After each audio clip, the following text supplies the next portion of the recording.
Salut l'équipe, c'est Masco, j'espère que vous allez bien. Moi perso, comme vous pouvez le voir, ça va beaucoup mieux. Je tiens à vous remercier tous ceux qui m'ont envoyé des messages, tous ceux qui m'ont soutenu pendant ma convalescence suite à cet accident. Comme vous pouvez le voir, je peux bouger mon bras, je n'ai plus l'attelle. Faut quand même que je fasse attention parce que je me suis quand même cassé un os. J'ai eu une opération, c'était une assez grosse intervention. J'ai une plaque et des vis maintenant à vie dans la clavicule. Mais bon, vous me connaissez, ça ne va pas m'empêcher de faire de la moto et d'acheter des nouvelles motos. C'est d'ailleurs le sujet aujourd'hui. Comme vous le savez, j'ai fait gagner ma 85 KX par une tombola. Tous les tickets ont été vendus. Le gagnant a été tiré au sort. Faut maintenant que je m'arrange avec le gagnant pour qu'il vienne récupérer sa moto. Mais franchement, moi, dès que j'aurais eu un moment de disponible, un soir ou un week-end, je serais venu chercher la moto parce qu'il a gagné cette moto pour 10 €. Je vous le rappelle, les tickets étaient à 10 € seulement. Donc une moto à 10 balles, j'aurais pas réfléchi plus longtemps.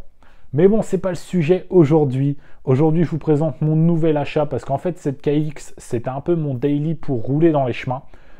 Et franchement, c'était la moto aussi objectif bavette, mais ce qui était très chiant avec cette bécane, c'était devoir la charger dans mon utilitaire, aller au chemin, la décharger, rouler, la recharger, retourner à la maison, la décharger. Et en vrai, sur une balade d'une heure, j'avais déjà au moins 40 minutes entre monter la moto, la décharger, faire la route et tout. Et au final, quand tu as une heure, tu roules 20 minutes. Et des fois, j'avais une heure de libre et je me disais, ça vaut pas le coup. Et du coup, c'est pour ça que j'ai acheté un Enduro, la famille. Et en vrai, cette moto-là, j'étais pas du tout destiné à l'acheter. C'est un modèle que je connaissais vaguement. J'en avais jamais vu et j'avais jamais cherché à en acheter. Mais un pote à moi m'a proposé cette moto.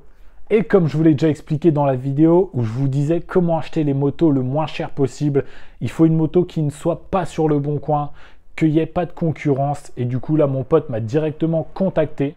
Il m'a dit, écoute Masco, j'ai ça à vendre, est-ce que ça t'intéresse? Et 2 jours après, j'ai été chercher la moto. Pour moi, c'est vraiment comme ça qu'on fait les meilleures affaires. La moto n'était pas sur le bon coin, il voulait pas se faire chier à faire une annonce.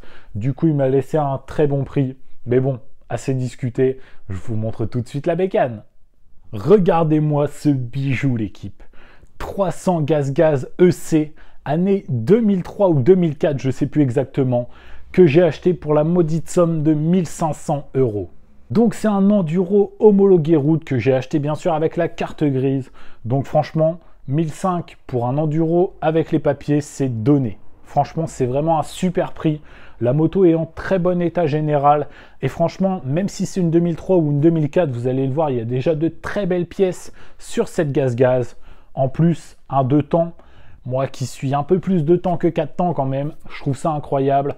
Avec cette bécane-là, plus besoin de charger, décharger, etc. C'est homologué route. Tu vas aller dans un chemin, tu vas directement par la route. C'est pour moi le meilleur compromis pour faire des balades dans les chemins sans avoir le côté chiant de charger et décharger dans un camion. Du coup, comme d'habitude, on va faire d'avant en arrière et je vais vous montrer ce qui va et ce qui ne va pas sur ce 300 Gaz parce qu'il y a quelques petits frais à faire, mais franchement, c'est des frais d'entretien basiques. Il n'y a pas de gros frais à faire et c'est aussi pour ça que j'ai acheté cette moto et que je trouve que c'est une super affaire. Donc du coup, l'équipe, on va commencer par le pneu avant qui est en fin de vie malheureusement. Mais bon, en vrai, 1500 €, faut pas s'attendre à avoir une moto neuve. Ensuite, au niveau de la jante, elle est en très bon état malgré la saleté. Et en fait, cette moto-là, elle a été stockée très longtemps. Du coup, vous allez le voir tout au long de la moto. Il y a vraiment un gros nettoyage à faire. Mais en vrai, la moto a été très protégée des éléments. Comme on peut le voir, le kick avait été scotché. On a des protège-cadres. Vraiment, ils en prenaient soin. Même au niveau du pot, regardez. Au niveau du freinage avant, le disque est en très bon état, mais les plaquettes sont un petit peu fatiguées. Ensuite, au niveau de la suspension, on a une belle fourche Marzocchi anodisée noire. Franchement, une très belle pièce pour l'époque. Malheureusement, c'est à ce niveau-là, comme on peut le voir, le tube fuit légèrement. Mais j'ai eu de l'huile de fourche avec la moto, ça compense un peu. J'ai plus que les spies à acheter. Au niveau du poste de pilotage, tout est à peu près d'origine, à part que les coupes-circuits ont été remis au centre du guidon. Je ne sais pas trop l'utilité que ça a, mais bon, je pense que je les remettrai sur les côtés, moi, comme à l'origine. Le kit plastique doit être d'origine et du coup, comme on peut le voir, il est un petit peu terni par le soleil. Mais franchement, ça va encore. Il n'y a pas de grosses rayures, il n'est pas cassé ou abîmé. Donc franchement, c'est plutôt un bon point. Comme on peut le voir, la housse de selle, pareil, est d'origine et elle est vraiment nickel. Ça, c'est super cool. Au niveau de tout ce qui est électrique, donc on va parler du phare, du compteur, mais aussi du feu stop à l'arrière. Et bien malheureusement, ça ne fonctionne pas.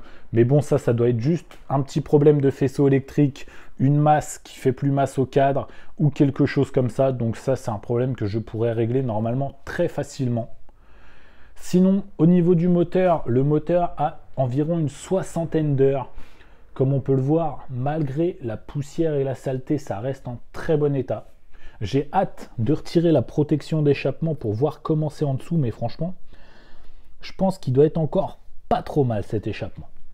Au niveau de l'amortisseur arrière, comme on peut le voir, c'est monté en All-Links. C'était vraiment des belles motos à l'époque.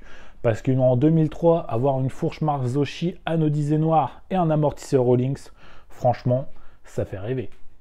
Pour ce qui est du bras oscillant, comme le reste de la moto, il est vraiment très bien conservé. Après, comme on peut le voir, au niveau de l'échappement, il y a vraiment une fuite. Parce que comme vous pouvez le voir, il y en a vraiment partout. Et ça, en fait, c'est au niveau d'ici que ça fuit.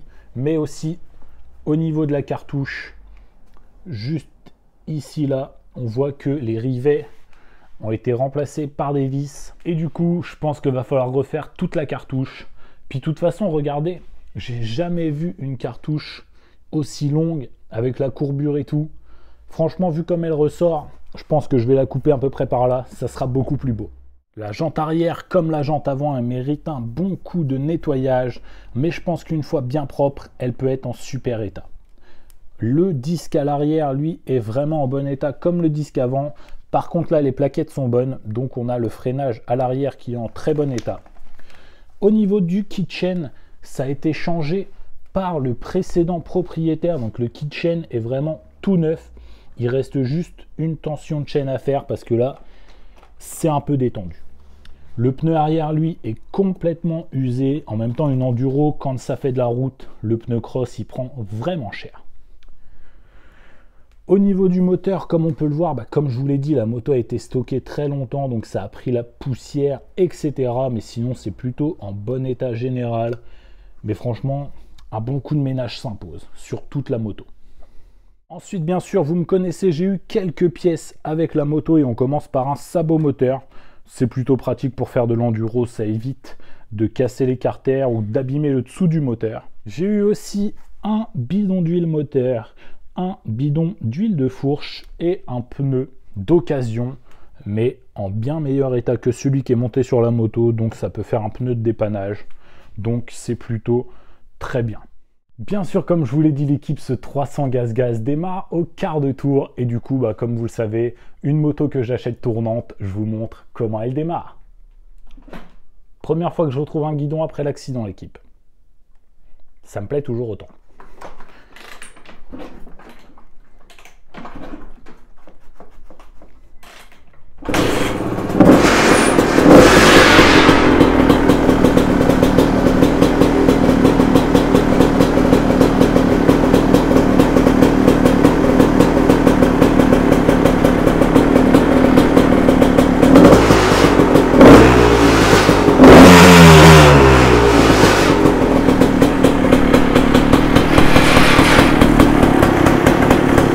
Franchement, nickel!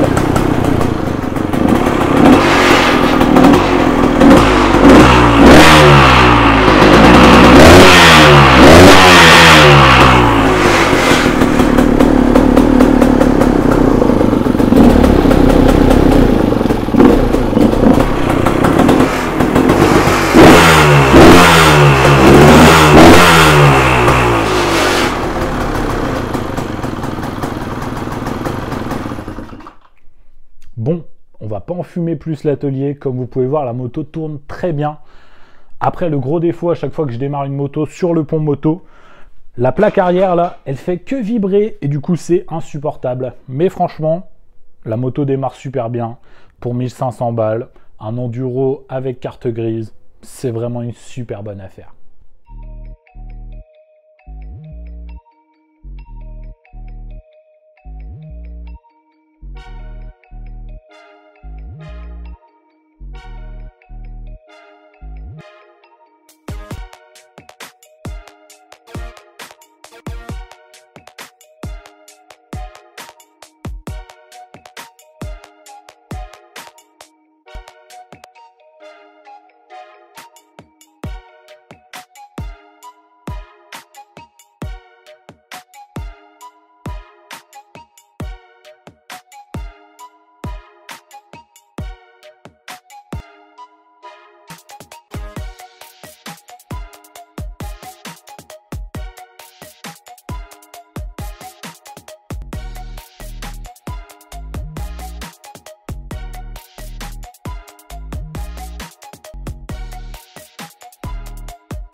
Donc du coup voilà l'équipe, pour le moment je pense laisser cet enduro en monte enduro, mais après pourquoi pas début d'année prochaine faire un petit montage supermoto. Je pense qu'un projet supermoto avec des prix très bas, ça peut être super intéressant, faire le supermoto le moins cher possible, homologué, parce qu'en vrai maintenant quand on voit des supermotos c'est des KTM toutes neuves et il n'y a pas beaucoup de projets sur des vieilles enduro comme ça. Et je pense qu'on n'a pas tous les moyens de mettre 9 ou 10 000 euros dans un supermoto. Donc pour moi, ça peut être un super compromis. Pour le moment, je pense la laisser en enduro tout simplement parce que j'ai le 250 CR à faire, le 82 CR à finir, le Piwi à refaire et aussi la XJ6 à refaire malheureusement.